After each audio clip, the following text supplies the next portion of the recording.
नमस्कार, गोर लागे छी। आई है जगन्नाथ रथ यात्रा। तो जाबे तक उड़ीसा में रहे छलिए तो ओठन रथ यात्रा निकले छलिए। सब गामे गामे निकले छे भगवान के रथ। अहूठन दिल्ली में सेहो निकल रहल छे, जत्ता जत्ता के विष्णु भगवान के मंदिर छे। तो हमरा पता चलल कि एक सबके स्कूल के बगल में छे मंदिर, जहाँ से कि रथ यात्रा निकले छे। तो वह जाए देखल है। श्री के पते नहीं छे कि जगन्नाथ भगवान के छथिन।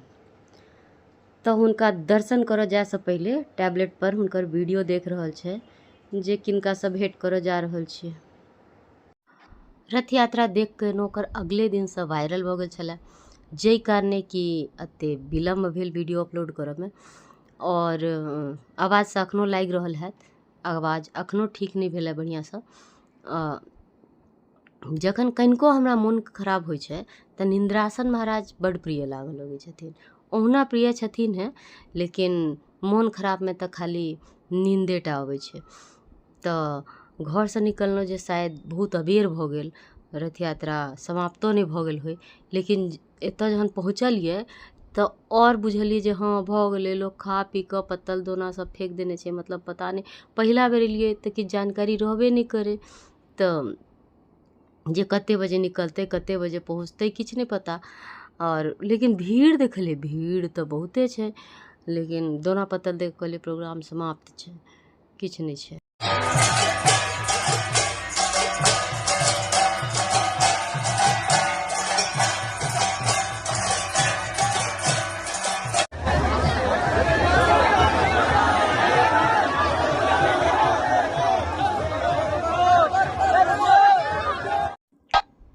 तो भीड़ के एते देखिए ओ लाइन में लागल। तो हमरा भेल कि रथ यात्रा भ गेल छे, ओकर बाद भगवान के ना रथ पर बैसायल गेल छे दर्शन करऽ ला। तो हमहूँ सब साइड में जाकर दर्शन कर लेलहुँ। दर्शन बहुत नीक से भेल। आ 5 मिनट के बाद देखलिए जे लोग सब लाइन में जे लागल रहे, ओकरा आगा में रस्सी रहे, मोटका मोटका रस्सी उठेलकै आ पूजागिरी इशारा केलकै और रथ हरि बोल क के झिकऽ लगलै। तो कहे छे ने, अब मोहि भा भरोस हनुमंता, बिनु हरि कृपा मिले ही नहीं संता। हम कहलिए देखियो एहे, मतलब बिना था ही के एलिए आ एना बुझलिए जे भगवान इंतजार कर रहल छलखिन है जे एते कि रथ खींचेते। मतलब एहन तो नहीं भ सकै छे, लेकिन मोन के कल्पना एहन बुझेले। बिल्कुले अन्हार में आयल छलिए, मतलब कोनो जानकारी नहीं छले कि कते कखन निकलते कखन नहीं। एलिए कि 5 मिनट के बाद यात्रा शुरू हो गए अपने आप, हरि बोल करत। भीड़ बेसी छले, गर्मियों बहुत छले, बहुत भीड़ छले। तो हम आ श्री तो साइडे साइड रहलहुँ। ओम अपन रस्सी पूरा खिंचलक, जते देर रहल तते देर।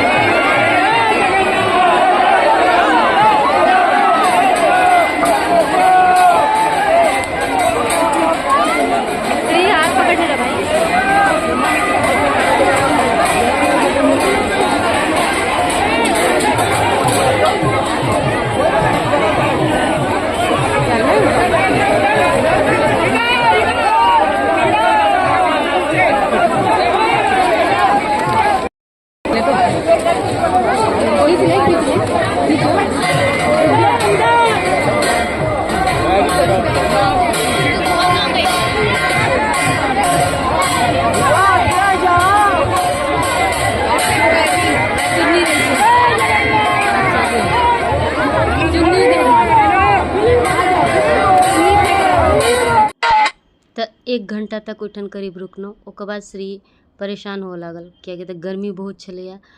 ताहि दुआरे भगवान के मंदिर तक नहीं पहुँचा पेलिए।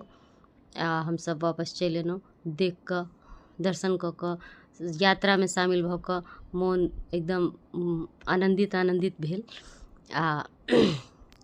ओम झा 1 घंटा तक रस्सी खींचलक।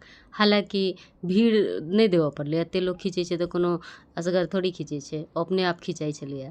तो हमरा बुझायल जे फोका भऽ गेलै, लेकिन एहन किछु नहीं छलैया। वापसी में कुसियारक रस पियत घर एलहुँ।